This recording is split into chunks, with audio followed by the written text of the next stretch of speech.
이에 헤롯이 박사들에게 속은 줄을 알고 심히 화가 났다. 그래서 사람을 보내서 베들레헴과 그 모든 지경 안에 있는 산의 아이를 다 죽였다. 이제 가족, 지역 전체가 초상이 난 거예요. 근데 2살 미만의 아기들은 다 죽였어요. 산의 아이들은.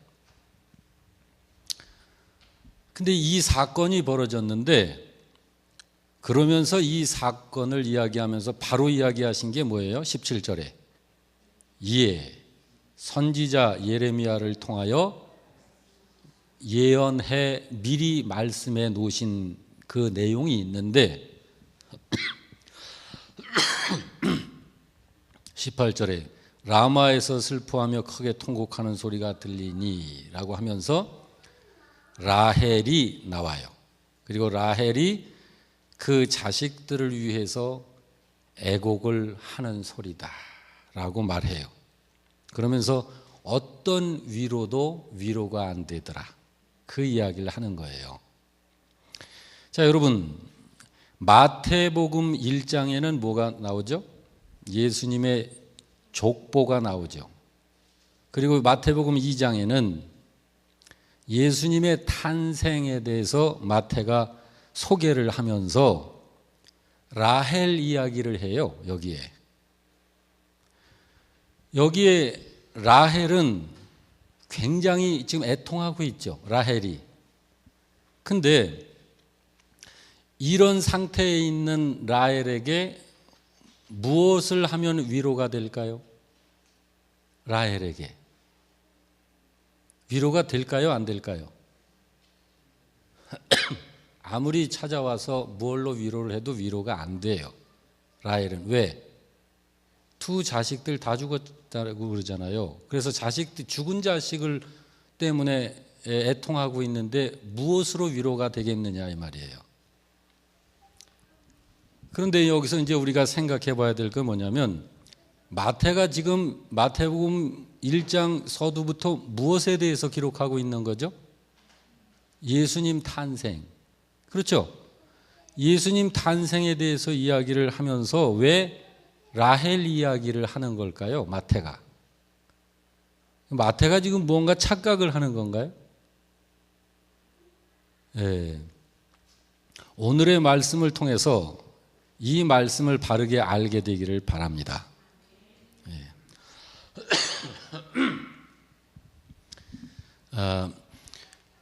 여러분 귀담아 잘 들으시길 바라고, 3부 예배는 항상 1부, 2부 예배와는 좀 달라요. 그래서 3부 예배 때는 정말 여러분 말씀을 사모해서 이렇게 믿음이 축축 성장해 가는 그런 복된 시간이 되기를 바랍니다. 자, 마태가 예수님 탄생 이야기를 하고 있죠. 이제 서두서부터 살펴보자고요. 예수님께서 태어나는 날 밤에 별 하나가 나타났죠, 하늘에. 근데 그 별이 누구의 눈에 띄었죠? 동방 박사들의 눈에 띄었어요. 이 동방 박사들은 하나님을 섬겨 사는 히브리인이 아니에요. 동방 박사들은 이방 종교를 믿는 점성술사들입니다. 그들은 다른 종교를 신봉하는 사람들이었지만 하나님께서 하나님 자신을 계시하기 위해서 그들을 사용하신 거예요. 자, 동방 박사에 대해서 우리들이 심도 있게 분석하고 할 필요는 없어요. 거기에 핵심이 아니니까 예수님 탄생과 예수님 그분에 대해서 우리들이 집중을 하는 것이 중요합니다. 그런데 나타난 그 별이 왕의 탄생을 가리킨다는 것을 그 동방 박사들은 알고 있어요. 이방 종교를 믿는 이방인들인데 그걸 알고 있다고요. 점성술사들이에요. 이 사람들은 학자들이에요. 요즘으로 얘기하면 천문학자들이에요. 그래서 그들이 예물을 싸들고 그 별을 쫓아온 거예요. 동방 박사들이. 그들이 별을 쫓아온 것은 단순히 하늘에 신비한 현상이 벌어졌구나, 그러고 거기에 그 신비함에 사로잡혀서 또는 너무 궁금해가지고 그 별을 쫓아온 게 아니에요. 그 동방 박사들은 믿는 종교가 달랐어도 히브리인들이 믿는 여호와 신앙에 대해서 알고 있었어요. 이 동방 박사들이. 자, 동방 박사들은 히브리인들은 다른 민족이에요. 이 이방인, 이 동방 박사들의 본 그들의 그 민족하고는. 근데 그 저쪽에 살고 있는 저 히브리 민족 그 사람들은 자기들과는 달리 여호와라는 신을 믿는 종교라는 걸 다 알고 있는 거예요. 상식적으로. 그런데 이 별이 나타나 가지고 별이 인도하는 대로 따라오는 거예요. 뭐냐면 왕이 나타날 것이다. 왕이 태어났다라고 하는 것을 히브리인들의 종교의 그 경전, 성경을 보면 히브리인들이 보고 있는 계시의 말씀이라고 하는 내용을 보면 그것이 언급이 되어져 있다는 것을 이 동방 박사들이 알고 있는 거예요. 그래서 이 별을 따라온 거예요. 그렇다면 여러분, 자 이제 한번 생각해 보세요. 이 별은 지금 별이 나타났어요. 그리고 이 별은 누구한테 가야 되죠? 별이 나타나서 누구한테 그 별이 안내를 해야 해요? 예수님한테 안내를 해야 되잖아요. 그런데 별이 예수님한테 안내를 하나요? 이 동방 박사들을? 아니죠. 별이 예수님한테 안내를 하지 않고 어디로 먼저 갔어요? 헤롯 궁으로 갔다고요. 그래요, 안 그래요? 예, 헤롯 궁으로 갔어요. 그래가지고 큰 사건이 벌어진 거예요. 왜 그러냐면 헤롯은 유대인인가요? 이방인인가요? 헤롯. 모르세요, 잘? 헤롯은 이방인이에요. 헤롯은 히브리 사람이 아니에요. 헤롯을 그 이스라엘의 왕으로 세운 자가 누구죠? 로마의 권력자가 세운 거예요. 자, 이때 당시에 예수님 탄생하실 당시에 이스라엘은 로마에게 점령당해 있었잖아요. 그렇죠? 그래서 로마의 권력자가 헤롯을 이스라엘의 왕으로 갖다 앉혀놓은 거예요. 이 헤롯은 유대 사람이 아니라 에돔 족속 에돔 사람이라고요. 자, 에돔 사람은 누구의 후손이죠? 에서의 후손이에요.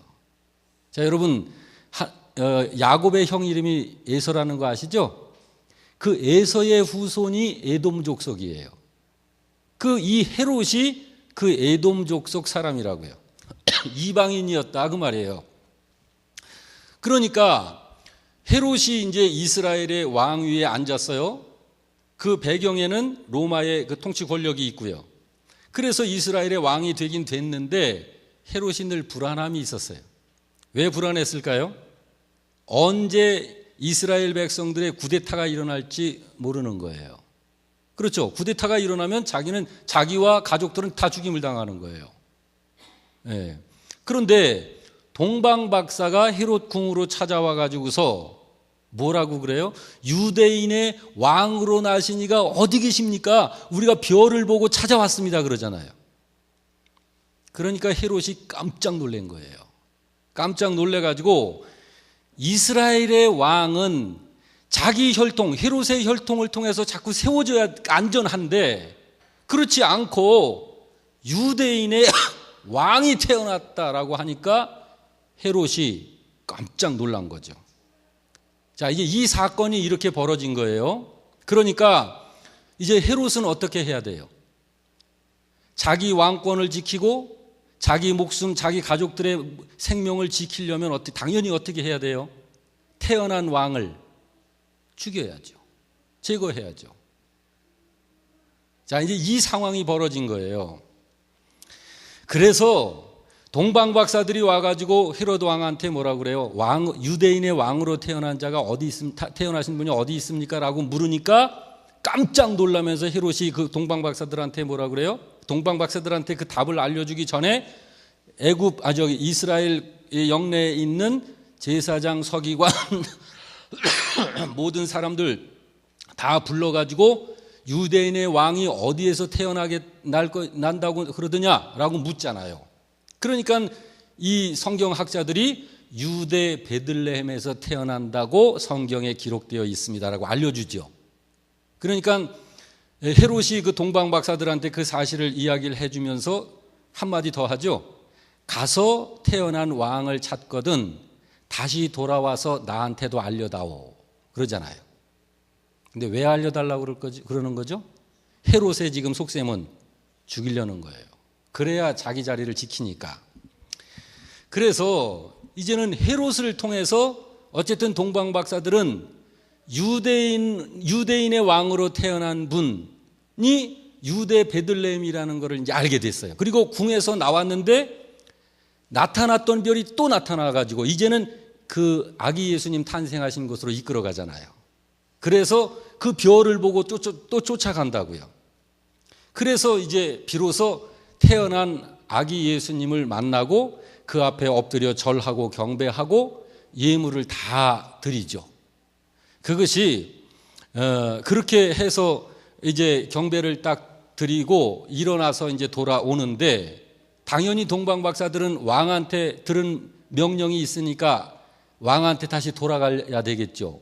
그때에 하나님께서 천사를 보내신 거예요. 그래서 마태복음 2장 12절에 뭐라고 말씀을 하느냐 하면 다 같이 그들은 꿈에 헤롯에게로 돌아가지 말라 지시함을 받게 된 거예요. 자, 하나님께서 이제 간섭하셔가지고 이 동방 박사들을 헤롯한테 가지 말고 다른 길로 니들 고국으로 돌아가라 라고 하나님이 알려주신 거예요. 자, 이렇게 됨으로 인해서 천사가 요셉과 마리아에게도 찾아옵니다. 그래서 헤롯이 뭐라고 알려주냐면 헤롯이 너희를 죽이려고 그러니까 애굽으로 피신해라 라고 천사를 통해서 하나님이 알려주셔요. 그래가지고 요셉, 마리아 태어난 예수가 죽지 않고 살게 된 거예요. 자, 지금 역사가 이렇게 된 겁니다. 자, 그래서 요셉과 마리아와 예수님이 죽지는 않게 됐는데 그런데 그 나라 안에서 누가 죽어요? 아기들이 다 죽잖아요. 2살 미만의 아기들이 다 죽어요. 근데 그 죽음이 누구 때문에 죽는 거예요? 예수 때문에 죽는 거예요. 태어난 그 유대인의 왕이라고 하는 예수 때문에 다 죽어요. 그래서 마태복음 2장 16절에 보면 뭐라고 그래요? 이에 시작. 이에 헤롯이 박사들에게 속은 줄을 알고 심히 노하여 지경 안에 있는 사내 아이를 박사들에게 자세히 물어본 그때를 기준하여 2살부터 그 아래로 다 죽였다. 자, 이 사건이 벌어진 거예요. 자, 이제 궁금해요. 뭐냐?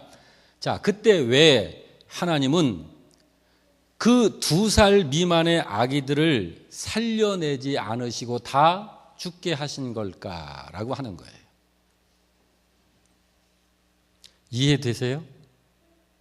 이해가 안 되죠? 하나님은 생명의 하나님이시고 죽은 자도 살려내시는 분이시고 구원자가 되시는 분이신데 자, 그 별을 움직이신 분이 누구예요? 별이 알아서 움직였나요? 하나님이 움직이신 거죠. 하나님께서 별을 움직여 어디로 이끌어 가셨어요? 헤롯궁으로. 그러면 헤롯궁으로 인도하신 분이 누구예요? 하나님이세요. 그래서 헤롯이 이 사실을 알고 그리고 유대인의 왕으로 태어난 그 자를 제거해야 되니까 그래서 이 짓을 한 거잖아요, 헤롯이. 자, 왜 하나님께서 별을 헤롯궁으로 보내셔가지고 이 무고한 아기들을 죽게 하셨느냐 하는 거예요. 여러분, 이런 것에 대한 이해가 안 되면 복음의 이해가 깊이 못 들어가는 거예요. 그래서 이런 것, 마태가 이걸 괜히 여기다가 실수로 집어넣는 게 아니라 하나님의 그 굉장한 심오한 그 은혜의 역사가 여기 들어있는 거예요. 그래서 마태가 기록을 한 거거든요. 자, 여러분, 하나님은 지금 이 사건을 통해서 하나님의 교회에게 그 어떤 이야기를 하고 싶으신 거예요. 하나님께서. 다시 말해서 17절, 18절에 거기에 대한 답이 나와 있거든요. 오늘 본문. 이에 선지자 예레미야를 통하여 말씀하신 바 라마에서 슬퍼하며 크게 통곡하는 소리가 들리니 라헬이 그 자식을 위하여 애곡하는 애곡이더라. 그 고통이 통곡이더라. 그가 자식이 없으므로 위로받기를 거절하였다 함이 이루어진 것이다. 그러죠? 자, 그러면 이 사건을 통해서 그 무엇가 성취된 거다 그러죠? 뭐가 성취된 것이다 그래요? 라헬이 그 어떤 것으로도 위로받고자 하는 것을 다 거절한 것이다. 그것이 성취된 것이다라고 하는 거예요. 그렇죠? 이게 뭐냐라고 하는 거예요. 그러므로 진정한 믿음을 가진 신자들은 하나님께서 당신의 교회를 어떻게 취급하시는가? 이 세상에는 하나님께서 당신의 교회로 하나님이 친히 세우신 교회들이 있고 그렇지 않은 가짜 교회들도 많이 있어요. 근데 하나님이 당신이 세우신 당신의 교회를 어떻게 취급하시는가? 라고 하는 것을 오늘 이런 본문을 통해서 우리가 깨달아가는 거예요. 이 말씀은 예레미야서에 나오는 말씀이거든요. 오늘 여기 기록되어진 이 말씀은 예레미야는 선지자입니다. 그런데 그 예레미야가 이 세상에 있을 때의 그 같은 시대에 여러 명의 선지자들이 있었어요. 스바냐, 하박국, 다니엘, 에스겔, 이 사람들이 다 같은 시대에 살았었던 선지자들이에요. 예레미야 선지자는 남유다 왕국의 사람이에요. 남유다가 멸망할 것이라고 계속 하나님께서 그에게 외치라고 그렇게 해서 예레미야는 유다 왕국이 멸망할 것이다라고 계속 외치면서 다닌 선지자거든요. 너희는 바벨론에게 멸망당할 거니까 바벨론에게 항복해 라고 예레미야는 계속 외친 그러한 선지자란 말이에요. 왜 그러냐면은 하나님께서 예레미야한테 그렇게 외치라고 명령을 하셨기 때문에 예레미야는 계속 그렇게 외치는 거예요. 그런데 그 예레미야를 통해서 외치는 그 말을 듣는 유대인들은 저 예레미야를 매국노로 취급하는 거예요. 왜? 나라가 망할 거라고 자꾸 예언을 하니까. 나라가 망할 거라고 자꾸 예언을 하니까 저 나라 말아먹는 놈 막 그러면서 예레미야한테 막 욕을 한 거예요. 그때 예레미야의 외침이 뭐냐면 하나님이 너희들에게 바벨론이라고 하는 매를 드셨다. 그러니까 빨리 회개하고 하나님께로 돌아와라. 이걸 외친 거거든요. 하나님의 그 꾸지람과 하나님의 그 회초리를 순순히 받아들여야 돼 라고 외친 것이 예레미야의 외침이에요.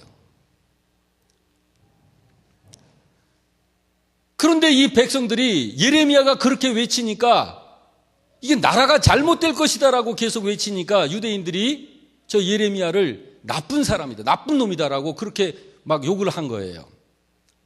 자, 그런데 이제 하나님께서 예레미야를 통해서 주신 말씀이 거기서 끝난 게 아니고 예레미야 30장에서 33장을 이렇게 보게 되면은 이스라엘이 하나님한테 매를 맞게 될 것이지만 완전히 멸망하지는 않고 반드시 회복될 것이다 라고 하나님께서 예레미야를 통해서 그 말씀을 예언을 하게 한다고요.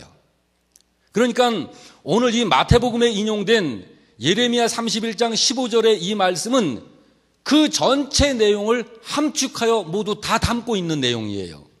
자, 15절 말씀을 보자고요. 여호와께서 이와 같이 말씀하시니라. 라마에서 슬퍼하며 통곡하는 소리가 들리니 라헬이 그 애곡하는 것이라. 그가 자식이 없어져서 위로받기를 거절하는도다라고 그러죠. 자, 이제 여러분 지금 방금 읽은 이거는 마태복음을 읽은 게 아니고 예레미야서 성경을 읽은 거예요. 예레미야 31장 15절 말씀 거기 가서 그 말씀을 읽은 거거든요. 자, 이제 보자고요. 라헬이 누구죠? 라헬이 누구 부인이에요? 야곱의 부인이에요. 라헬은 그 라헬이 자기의 두 아들이 다 잡혀갔죠. 그래서 라헬은 엄마 입장에서 자식들이 다 죽은 줄로 지금 알고 있는 거예요. 라헬의 두 자식 이름이 뭐죠? 자, 라헬이 누구 부인이라고 그랬어요? 야곱의 부인. 야곱한테 아들이 몇 명 있었어요? 12명. 그런데 야곱의 부인이 전부 몇 명이에요? 4명. 레아와 라헬 둘이잖아요. 그리고 그 부인들의 몸종들이 하나씩 있었잖아요. 그 몸종들이 나중에 다 첩으로 이렇게 자식들을 낳게 되잖아요. 그런데 이 4명의 부인 중에서 야곱에게서 태어난 2 아들이 있다고요. 누구예요? 그렇죠. 요셉과 베냐민. 그런데 라헬이 2 아들을 다 잃어버렸다고요. 자, 요셉은 어떻게 해서 잃어버렸죠? 10명의 형들이 노예로 팔아먹어 버렸잖아요. 그래서 요셉의 옷에다가 짐승의 피를 묻혀가지고 아버지한테 아유, 이거 양을 띠끼러 나갔었던 아들이 들판에서 이 옷을 발견했는데 이거 요셉 옷 아닌가요? 그러니까 아버지가 보고 아이고 맞구나 그러면서 울잖아요. 그러니까 지금 엄마는 요셉이 죽은 줄로 알고 있는 거고. 그런데 요셉이 노예로 팔려간 거죠. 그 다음에 이제 베냐민은 언제 또 잃어버리죠? 나중에 이제 기근 때 식량 사러 형들을 애굽으로 보내잖아요. 그때 이미 요셉은 애굽에 뭐가 돼 있었고? 총리가 되어 있었고. 그때 보내는데 그때 요셉이 이제 알아보죠. 형들을 다 알아보고 자기 동생을 굉장히 막 보고 싶어하고 그리워하잖아요. 그러면서 니들 중에서 그 막내 동생이 좀 보고 싶으니까 데리고 와라 그러잖아요. 그 막내 동생이 누구예요? 베냐민. 그래서 베냐민을 데리고 오니까 베냐민과 더 있고 싶어가지고 베냐민을 딱 잡아놓잖아요. 그러면서 그 형들한테 니들만 가 그러잖아요. 그러니까 형들이 가가지고 베냐민을 못 데리고 오니까 그때 또 이제 죽었구나라고 생각을 한 거예요. 자, 이렇게 된 건데, 자, 그런데 여기서 하나 더 생각해 볼 게 있어요. 자, 라헬은 언제 죽었죠? 라헬이 요셉 낳고 베냐민을 낳다가 죽었죠. 자, 그러면은 여러분 생각해 보세요. 2 아들이 잡혀간 걸 라헬이 어떻게 알아요? 베냐민 낳다가 죽었는데 요셉이 잡혀가기 전에 죽었다고요. 노예로 팔려가기 전에 죽은 거라고요, 라헬은. 그리고 베냐민을 낳다가 죽었으니까 베냐민이 나중에 볼모로 또 이렇게 애굽에 잡혀간 그런 사건 그 훨씬 전에 라헬은 죽은 거라고요. 그런데 라헬이 그걸 어떻게 알아요? 자, 그러므로 이건 하나님께서 선지자를 통해서 하나님의 교회에게 무언가를 지금 설명하고 계신 거예요. 어떤 그런 역사적 사건, 사실적 사건을 그냥 드러내시고 있는 그런 수준이 아니라 하나님께서 당신의 교회에게 그 어떤 하나님의 그 섭리를 지금 설명하고 계신 거란 말이에요. 그래서 예레미야 31장 15절을 우리 다시 한번 봐야 됩니다. 자, 시작. 여호와께서 이와 같이 말씀하시니라. 라마에서 슬퍼하며 통곡하는 소리가 들리니 라헬이 그 자식 때문에 애곡하는 것이라. 그가 자식이 없어져서 위로받기를 거절하였도다.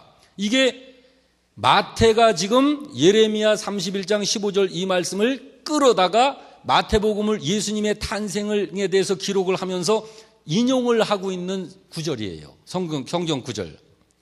그 다음에 무엇이라고 연결이 되어 있는지를 16, 17절에서 보자고요. 시작. 여호와께서 이와 같이 말씀하시니라. 내 울음소리와 내 눈물을 멈추어라. 내 일에 삭슬 받을 것인즉 그들이 그의 대적의 땅에서 여호와의 말씀이니라. 너의 장래에 소망이 있을 것이라. 너의 자녀가 자기들의 지경으로 돌아오리라. 여호와의 말씀이니라 라고 그러죠. 그러니까 라헬의 이야기를 하면서 이 말씀을 한다고. 이 말씀을. 이건 뭐예요? 라헬이 2 아들들이 죽은 줄로만 알고 울고 있지만 하나님이 그 2 아들을 거기서 다시 돌아오게 해 주실 것이다 라고 하는 걸 이야기하는 거예요.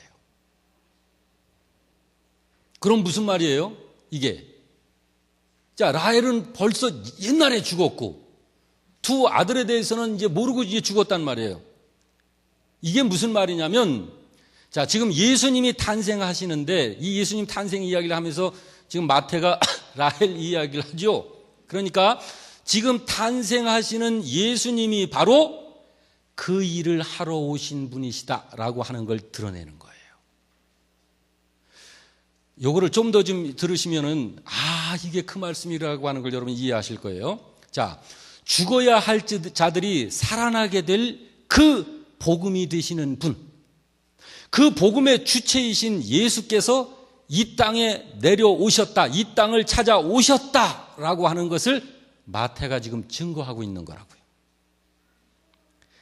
라헬은 야곱의 아내죠. 그리고 하나님께서 바꿔주신 야곱의 이름이 뭐죠?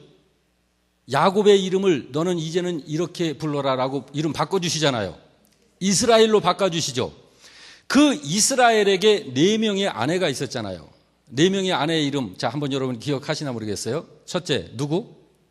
레아. 둘째, 라헬. 셋째, 이제 몸종들. 셋째, 이스마엘을 낳은 하갈. 그리고 또 한 종의 이름이 뭐죠? 실바. 예. 그리고 12아들이 있었단 말이에요. 야곱은 라헬한테서 낳은 2아들을 아주 유난히 더 사랑했어요. 그 2아들의 이름이 요셉과 베냐민이에요. 그리고 요셉은 에브라임과 므낫세를 낳았죠. 요셉이. 므낫세가 첫째 아들이고 에브라임이 작은 아들인데 에브라임이 장자의 복을 받습니다. 작은 아들이. 그래서 성경에서 에브라임아라고 말을 할 때는 이스라엘 전체를 상징하여 대표로 사용하는 이름이에요. 그래서 호세아 성경을 보게 되면 에브라임을 이스라엘을 상징하여 말씀을 합니다. 호세아서를 보면은. 그리고 북이스라엘하고 남유대로 나중에 갈려지죠. 이스라엘이. 그때 남유다 왕국은 유다 지파와 베냐민 지파 2개 지파로 남유다 왕국이 형성되죠. 그리고 나머지 10개 지파가 북이스라엘이었잖아요. 그 북이스라엘의 대표 지파가 어느 지파예요? 에브라임 지파입니다. 에브라임 지파. 그래서 에브라임아 그럴 때는 바로 이스라엘을 상징하는 거예요. 전체 이스라엘을. 그리고 여기 라마에서 라헬이 슬퍼한다라고 그러죠. 이 라마라고 하는 이 성은 베냐민 지파가 살던 성이에요. 그래서 라헬의 2 아들 그러면 유다 왕국과 북이스라엘을 모두 상징하는 거예요. 다시 말해서 하나님의 교회를 상징하는 거예요. 하나님의 교회를. 그러므로 여러분 여기 마태가 신약 시대를 말하면서 라헬의 2 아들을 이야기하는 것은 그 야곱의 12아들 중에 2 아들을 이렇게 이야기하는 게 아니라 바로 하나님께서 당신의 교회를 이야기하시는 거예요. 예. 그러니까 예레미야서의 이 내용은 교회를 라헬의 2 아들로 의인화해가지고 하나님의 구속 사건을 설명하고 있는 거예요. 좀 어렵죠? 예, 이제 지금 한 요 이야기는 내가 빼버리고 해야 여러분들이 좀 헷갈리지 않을 건데 그래도 좀 설명을 하고 싶어가지고 지금 하는 거예요. 자, 지금 라헬의 2 아들이 붙들려 가서 라헬은 그들이 죽은 것으로 알고 통곡을 하고 있는 거예요. 그래서 예레미야 31장 15절에 여호와께서 이와 같이 말씀하시니라 라마에서 슬퍼하며 통곡하는 소리가 들리니 라헬이 그 자식 때문에 애곡하는 것이라. 그 자식들이 없어졌기 때문에 위로받기를 거절하였도다 라고 그러죠. 그렇지만 하나님이 그들을 살려내셔서 돌아오게 하실 것이다 라는 거예요. 그게 15절을 말씀하신 바로 16, 17절에 그걸 이야기하신 거예요. 요 16, 17절만 다시 같이 읽어봅시다. 여호와께서 이와 같이 말씀하시니라 내 울음소리와 내 눈물을 멈추어라. 내 일에 삭슬 받을 것인즉 그들이 그들의 대적의 땅에서 돌아오리라 여호와의 말씀이니라 그러죠. 라헬이 지금 자식들을 다 잃어버리고 지금 통곡을 하고 있는데 하나님께서 이 말씀을 주신다고요. 다시 말해서 죽은 자가 다시 살아나는 것, 그것이 구원이고 복음의 역사다라고 하는 것을 여기서 지금 예언하신 거예요. 여기 마태가 예수님의 탄생과 라헬의 두 아들의 이야기를 이렇게 연결을 시킨 것은 예수님이 바로 그 일을 하러 오신 분이시다라고 하는 것을 지금 증거하고 있는 거예요. 지난주일 이 3부 예배 때 우리가 살펴봤었던 말씀이 있었죠. 예레미야 선지자의 두 아들의 이름이 하나는 스알 야숲이고 또 하나는 마헬 살랄 하스바스였다라고 그랬죠. 자, 그러면서 그 말씀이 구원은 스알 야숲이다 라고 그랬다는 걸 살펴봤잖아요. 자, 스알 야숲의 뜻은 뭐예요? 남은 자만 돌아오리라 라고 하는 것이고, 그럼 나머지는 어떻게 된다라는 거예요? 마헬 살랄 하스바스다 라고 그랬잖아요. 마헬 살랄 하스바스는 뭐라는 거예요? 거기에 남은 자가 아닌 나머지들은 다 심판에 들어간다 라고 하는 말씀이라는 걸 살펴봤잖아요. 그러므로 여러분, 마태복음에 인용된 전체 이야기가 스알 야숲 마헬 살랄 하스바스 그 이야기를 지금 하고 있는 거예요. 마태가 바로 그것을 이 태어나신 이 아기로 지금 눈앞에 있는 이 예수가 바로 그것을 하기 위해서 온 분이다, 그 이야기를 하는 거예요. 이해가 조금 되셔요? 당최 무슨 얘기인지 지금 잘 모르겠나요? 잘 모르겠어요? 그래요. 그러면은 요거는 다음에 또 이렇게 좀 풀어서 제가 설명을 할게요. 자, 그럼 그거는 거기서 마치고, 자, 그 다음에 말씀을 좀 살펴봅시다. 자, 2살 미만의 아기들은 인간적인 눈으로 볼 때 죄를 지을 시간이 없는 자들이죠. 2살 미만이니까 뭘 알겠어요? 지금 노아 같은 애들인데. 그런데 그들이 다 죽는다고요. 다 죽어요. 자, 죽음은 그 무엇의 결과죠? 성경에서 말하고 있잖아요. 죄의 결과가 죽음이에요. 그러니까 2살 미만의 아기들이 죽었다라고 하는 것은 뭘 의미한다라고 하는 걸 우리가 알 수 있죠. 인간은 태어날 때부터 죄인으로 태어난다라고 하는 거예요. 그 아기들이 자기들의 의지로 죄를 짓지 않는다고요. 그래서 로마서 5장 12절 13절은 이렇게 말하고 있죠. 그러므로 한 사람으로 사망이 들어왔나니 이와 같이 모든 사람이 죄를 지었으므로 사망이 모든 사람에게 이르렀느니라. 죄가 율법 있기 전에도 세상에 있었으나 율법이 없을 때에는 죄를 죄로 여기지 아니하느니라 라는 이 말씀을 보면서, 자, 이 이야기를 로마서에서 왜 이야기를 하느냐면, 죄라고 하는 것은 그 어떤 기준이 있어야 죄가 되는 거죠. 우리나라 헌법에 이것이다라고 딱 법으로 정해놓으면 이게 죄인지 아닌지를 분별하는 기준이 되잖아요. 그게. 그렇죠? 자, 기준이 없으면 죄가 뭔지를 모르는 거예요. 자, 그런데 죄의 기준이 성경을 통해서 볼 때 언제 주어졌죠? 언제 죄의 기준이 주어졌어요? 율법을 주심으로. 율법이 오기 전에는 죄를 죄로 몰랐다 그러잖아요. 율법이 옴으로 그 율법에 의해서 죄를 이제 알게 됐다 그러잖아요. 자, 그러면 율법이 오기 전에는 뭐라는 거예요? 그때는 죄가 뭔지 몰랐다 그러죠? 그러면 죄가 뭔지 몰랐을 그때는 죄가 없는 걸까요? 그게 아니다라고 하는 거예요. 그게 아니고, 이 율법이 주어지기 전에도 너희는 모두가 다 죄인이야, 그 얘기를 하는 거예요. 왜 율법이 주어지기 전에도 죄를 알 수가 있어요? 여기 이 말씀에서 죽는 걸 보면 알지 않냐 그 말이요. 그런데 누가 싹 죽었어요? 여기에 2살 미만의 아기들이 다 죽었다고요. 인간은 죄 아래서 태어난다라는 거예요. 여기 2살 미만의 아기들이 다 죽은 것이 그 의미인 것입니다. 그래서 14절에 뭐라고 그래요? 그러나 아담으로부터 모세까지 아담의 범죄와 같은 죄를 짓지 아니한 자들까지도 사망이 왕노릇하였나니 아담은 오실 자의 모형이라 그러죠. 자, 이게 무슨 말이에요? 우리 인간은 태어날 때부터 죄인으로 나는 것이다 라고 하는 말이에요.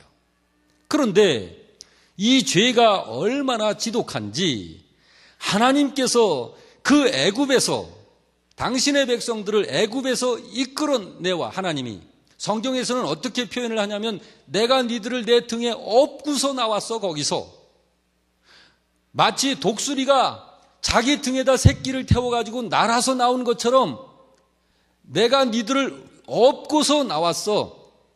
그랬는데도 내가 니들을 거기서 탈출시켜 지금 여기 들어와 있는데도 니네들은 어쩌면 그렇게 변하질 않냐. 하나님이 그거 얘기하시는 거예요. 하나님께서 남편이 되시고 하나님께서 마치 엄마가 되셔가지고 너희들에게 젖까지 물려가면서 그렇게 그 애굽에서 데려 나왔는데도 전혀 변함이 없는 것은 도대체 웬일이냐 이 죄인들아 라고 주님께서 말씀을 하시는 거예요. 그래서 하나님이 그 죄인들의 속을 완전히 바꿔버리시겠다 라고 하시는 거예요. 재창조하시겠다라고 하는 거예요. 그래서 어떻게 그들을 바꾸실 것인지를 이야기를 하셨는데 예레미야 31장 31절 이하를 보면 이렇게 주님이 말씀하셔요. 다 같이 여호와의 말씀이니라. 보라 날이 이르리니 내가 무슨 언약? 새 언약을 맺으리라 그러죠. 그리고 이 언약은 내가 그들의 조상들의 손을 잡고 애굽 땅에서 인도하여 내던 날에 맺은 것과 같지 아니한 언약이다. 내가 그들의 남편이 되었어도 그들이 내 언약을 깨뜨렸음이라. 여호와의 말씀이니라. 그러나 그날 후에 내가 이스라엘 집과 맺을 언약은 이러하니 곧 내가 나의 법을 그들의 속에 두며 그들의 마음에 기록하여. 하나님께서 새로 주실 언약을 어디다 두시겠다고 그래요? 그들의 속에 두고 그들의 마음에다가 새기겠다고 그러잖아요. 속을 완전히 새롭게 하시겠다, 바꾸시겠다라고 하는 거예요. 그렇게 기록하여 나는 그들의 하나님이 되고 그들은 내 백성이 될 것이라. 여호와의 말씀이니라 라고 말씀을 하신다고요. 자, 이것을 우리 개역 성경을 통해서 이렇게 읽으면은 조금 이제 구어체로 되어 있어서 이해가 조금 좀 어려울 수 있는데 세번역 성경을 제가 소개를 해드릴게요. 그걸 읽으면 조금 더 이해가 잘 될 거예요. 자, 다 같이 읽어봅니다. 그때가 오면 내가 이스라엘 가문과 유다 가문에 새 언약을 세우겠다. 나 주의 말이다. 이것은 내가 그들의 조상의 손을 붙잡고 이집트 땅에서 데리고 나오던 때에 세운 언약과는 다른 것이다. 내가 그들의 남편이 되었어도 그들은 나의 언약을 깨뜨려 버렸다. 나 주의 말이다. 그러나 그 시절이 지난 뒤에 내가 이스라엘 가문과 언약을 세울 것이니 나는 나의 율법을 그들의 가슴 속에 넣어주며 그들의 마음판에 새겨 기록하여 나는 그들의 하나님이 되고 그들은 나의 백성이 될 것이다. 나 주의 말이다 라고 이야기를 하신다고요. 바로 이 방법으로 오신 분이 임마누엘이시다. 지금 태어나신 예수 그리스도 이분이시다 라고 하는 걸 얘기하는 거예요. 여기서 2살 미만의 아기들이라고 하는 것은 그렇게 원죄로 말미암아 죽어야 할 교회를 말하는 거예요. 교회. 여러분, 교회가 뭐죠? 이 건물 교회 아니잖아요. 뭐가 교회인가요? 그 당시에 하나님께서 택하여 친히 조성하신 이스라엘이 하나님의 교회잖아요. 그러니까 나의 교회가 이것이다라고 말한 거예요. 지금은요, 여러분이 하나님의 교회이십니다. 그리고 하나님의 백성으로 일컬어지는 신자들이 교회라고요. 바로 이 교회는 그들의 원죄 때문에 죽어야 된다. 그들의 원죄 때문에. 그래서 교회를 잉태하고 교회를 출산한 그 어머니가 울고 있는 거예요. 그래서 울고 있는 거예요. 지금 그 울고 있는 그를 누구로, 즉 어머니를 누구로 지금 여기서 예레미야는 지금 상징해서 표현하고 있어요? 라헬로. 그런데 하나님께서 아니다. 거기서 끝나는 것이 아니다. 남은 자들은 내가 반드시 살려낸다. 그러니까 라헬아 울지 말아라 라고 이야기를 하는 거예요. 그러니까 여러분 궁금하죠?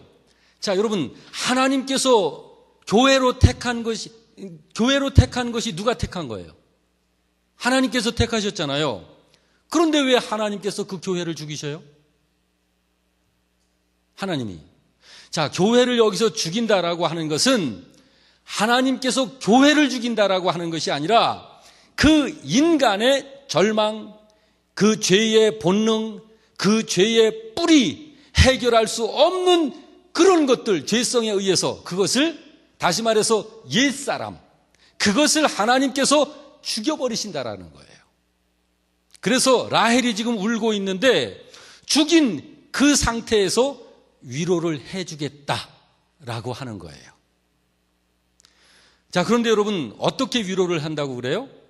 여기서 보니까 자식이 죽었을 때의 위로는 한 가지밖에 없어요. 자, 자식이 죽었어요. 그 어머니가 위로받을 수 있는 실제는 뭐예요? 죽은 자식이 다시 살아와야만 위로가 되는 거예요. 다른 것으로는 위로가 안 되는 거예요. 그러니까 여러분 교회가 해야 할 일, 태어나신 예수 그리스도 그분이 임마누엘로 오셔서 이 땅 가운데서 행하실 그 일이 교회로 하여금 부자되고 건강하게 하고 형통하게 하고 평탄한 길을 주고 그저 마음에 기쁨 주고 그런 것으로 위로하려고 오신 분이 아니라 임마누엘로 오신 그분은 라헬이 오직 한 가지로만 위로를 받을 수 있었던 것처럼 잃어버렸던 아들이 다시 돌아와서 어머니 앞에 살아있는 아들로 돌아와야만 위로를 받는 것처럼 임마누엘이신 그분이 바로 그 일을 하실 분이시다 라고 하는 거예요. 이게 이해가 되세요 좀? 예수님께서 오셔서 하시는 일이 우리 옛사람들을 싹 죽이시고 그리고 우리를 바로 그 죽은 자리에서 다시 살려내서 구원받아 영생을 얻는 하늘의 백성 하나님의 자녀로 다시 살려내실 이 일을 하실 분이 임마누엘로 탄생하신 예수님이시다. 그 이야기를 지금 마태가 기록하고 있는 거예요. 그래서 여기에 지금 라헬 이야기를 하고 자식을 잃어서 라마에서 애곡하고 있는 이 라헬의 통곡을 이야기를 하면서 라헬이 다른 아무 것으로도 위로받기를 거절했다. 그때 당시에 많은 사람들이 이 라헬을 위로하려고 막 찾아왔다고요. 금을 싸들고 와서 내놓기도 하고 뭐 향품을 가져와서 내놓기도 하고 뭐 비단 같은 옷감을 찾아와서 위로하기도 하고 막 그랬지만 이 라헬이 모든 위로를 다 거절했다. 그리고 라헬의 위로는 오직 하나밖에 없는데 하나님께서 그걸 이야기하신 거예요. 내가 너를 여기서 그대로 끝나게 하지 아니하고 남은 자는 반드시 돌아오게 할 것이다. 내가 너의 잃어버린 두 아들을 반드시 다시 돌아오게 할 것이다. 할렐루야. 그 일을 하시기 위해서 이 땅 가운데 탄생하신 분이 지금 바로 예수님, 그 마태복음 2장의 예수님 탄생 소식을 지금 마태가 그렇게 소개하고 있는 거예요. 여러분 표정을 보니까 어렵기는 어려운가 보네요. 저는 이 말씀을 준비하면서 정말 가슴이 너무 뜨거웠어요. 너무너무 그냥. 그래서 이 말씀의 이 은혜를 우리 영락교회 성도들이 같이 공유를 했으면 하는 그런 간절한 마음이 있어서 이렇게 준비를 좀 했습니다. 하여튼 여러분 알아듣기 쉽게 계속 제가 기도하면서 더 준비하고 노력할 테니까 하여튼 여러분 귀를 들고 자꾸 들어보세요. 오늘 들은 이 말씀을 다음에 한 번 더 들으면 그때 그 말씀이 그 말씀이구나 하고 아마 확 또 더 이해가 될 것입니다. 예, 오늘 본문의 말씀 다시 한번 우리 같이 한번 본문 말씀만 읽고 마치도록 하겠습니다. 자, 마태복음 2장 16절에서 18절 말씀 이에 시작.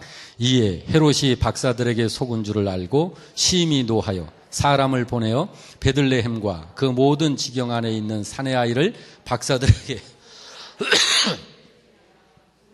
그 아래로 다 죽이니 이에 선지자 예레미야를 통하여 말씀하신 바 라마에서 슬퍼하며 크게 소리가 들리니 라헬이 그 자식을 위하여 애곡하는 것이라. 그가 자식이 없으므로 위로받기를 거절하였도다 함이 이루어졌느니라. 자, 여기 라헬은 다른 모든 것으로 위로받기를 다 거절했어요. 이것이 교회여야 된다 그 말이에요. 지상에 있는 교회가 요즘에 자꾸 돈으로 위로받으려고 그러고, 병 낫는 걸로 위로받으려고 그러고, 뭐 사람들 숫자 많아지는 걸로 위로받으려고 그러고, 세상적으로 잘 되는 걸로 위로받으려고 그러죠.